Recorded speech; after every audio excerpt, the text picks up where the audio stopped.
Le chapitre 8 explore le concept de l'incarnation et de la résurrection en lien avec l'union de l'humain et du divin, et la manifestation de la volonté de Dieu. Jésus affirme qu'après sa résurrection, la nature de la vie a changé, et que la résurrection est maintenant une partie intégrante de la vie.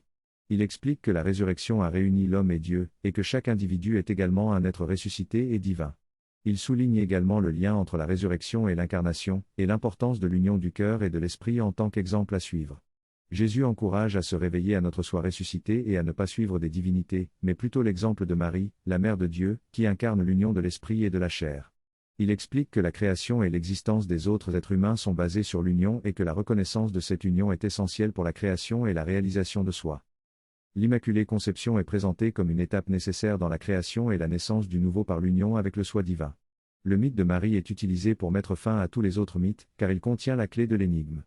Chacun est appelé à retrouver un état virginal, inchangé par la séparation, où ce qui est engendré ne l'est que par l'union avec Dieu. Ce nouvel état permet de ressusciter dans la forme et dans la vie, et la gloire réside dans la vie plutôt que dans la mort.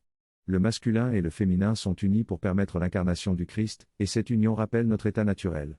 L'objectif est de révéler et de vivre la vérité de la résurrection. En outre, l'union du cœur et de l'esprit n'est pas seulement limitée à cela, mais englobe toutes les parties séparées du soi, telles que le masculin et le féminin, la conception et l'action, l'inspiration et la manifestation.